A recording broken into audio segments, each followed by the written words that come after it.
Parenting fail. An ordinary day at a museum in the UK went horribly wrong when a family's failed photo op damaged an 800-year-old coffin. According to the BBC, on August 4th, a family was visiting Prittlewell Priory Museum in Southend-on-Sea. Hoping to snap a morbid photo, the parents reportedly reached over an exhibit barrier to put their child inside an 800-year-old ancient sandstone coffin. You know this isn't gonna end well. Here's some quick facts about the stone coffin. It was found on the grounds of the monk's residence in 1921 and has been displayed at the Prittlewell Priory Museum ever since. It used to contain a skeleton that the museum says could have belonged to a senior monk, so arguably it's a valuable artifact. Well, in the process of picture taken, the offending family managed to knock a chunk off of the sarcophagus. Fantastic. They didn't say a word and fled the scene, but were caught on the museum's surveillance cameras. In response to the photo op incident, Prittlewell Priory Museum's conservator Claire Reed said the staff was shocked and upset, but added that the damage was repairable. The museum said they didn't expect people to actually get into the artifacts, and they plan to completely enclose the stone coffin in the future. You know, some people just have to make everything a photo op.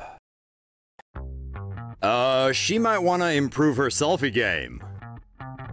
This woman will probably think twice before she snaps selfies in the future, since when she did so last Thursday in a Los Angeles art gallery, the result was $200,000 in damages. The woman was viewing an installation called Hypercane, which was a collaboration between Hong Kong artist Simon Birch and other artists including Gabriel Chan, Jacob Blitzer, and Gloria Yu. Prior to the incident, CCTV footage showed visitors carefully admiring and walking around a room decorated with dozens of rectangular pedestals holding sculpted crowns and other headpieces. Then came the clumsy visitor and her friend. Her friend used an actual camera to photograph the wondrous works. Meanwhile, the clumsy one decided to squat down and snap her selfie, which led to her falling backward into one of the displays, turning the entire exhibition into a game of dominoes. Yikes!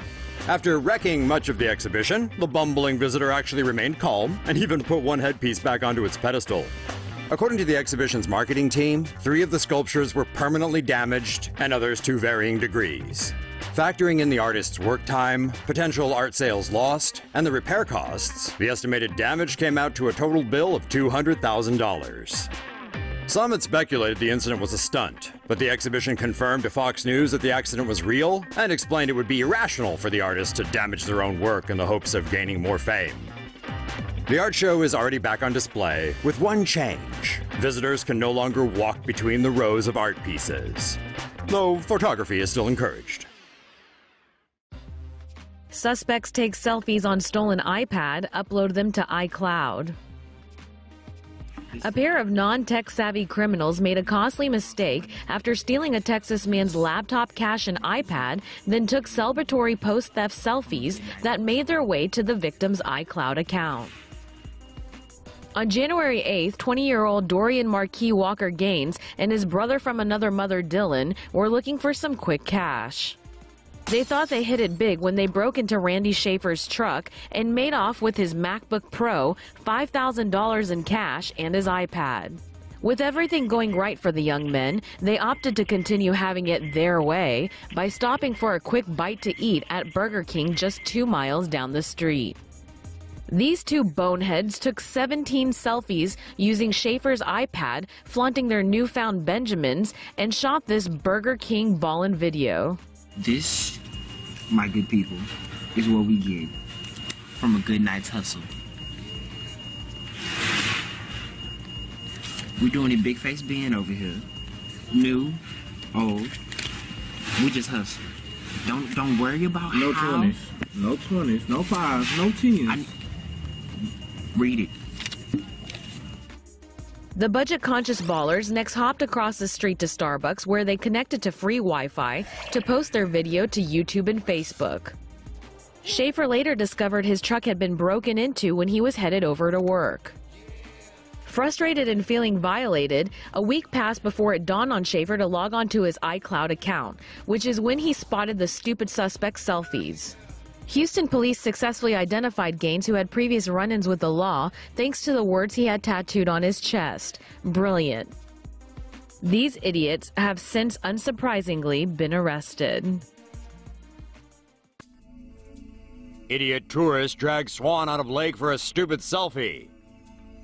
An innocent swan in Macedonia is the latest victim of people and their need to take the perfect selfie. A Bulgarian tourist visiting Lake Ohrid was caught on camera pulling a helpless swan out of the lake to be used as a prop for a selfie. The woman grabbed the bird by its wings before yanking it out of the water for some photographs. Once the woman was finished with her photo shoot, she dumped the swan on the ground and went back to her friends and walked off. The Macedonian International News Agency said the woman killed the swan, but the witness who took the photos told Huffington Post that the swan eventually swam away. Less than a month ago, a group of beachgoers in Buenos Aires killed a baby dolphin after pulling it out of the water and passing it around for selfies. Days later, a man in Florida was seen yanking a young shark out of the water so he could pose with it. Dumb thief identified after taking selfies on stolen iPhone. Meet Taja Dowell, a foolish criminal who's just the latest in a string of selfie-loving lawbreakers whose love of self-portraits has led to their undoing. Police in El Cerrito, California are on the hunt for the 18-year-old who they say viciously attacked a high school student in early November. Dowell allegedly approached a student at El Cerrito High School demanding the girl's phone and backpack. When the girl refused, Dowell dealt her several blows to the head and then dragged the unconscious girl on the ground by her backpack before eventually fleeing. Authorities initially had trouble identifying the perp, that is, at least until Dowell snapped a couple of glamour shots on the stolen device, not realizing they would make their way to the victim's iCloud account. Oops. Needless to say, the cops plastered Dowell's ugly mug all over social media and within hours were able to identify her. A warrant since been issued for her arrest, and Dowell, who's believed to be a resident of nearby Richmond, will no doubt soon be caught.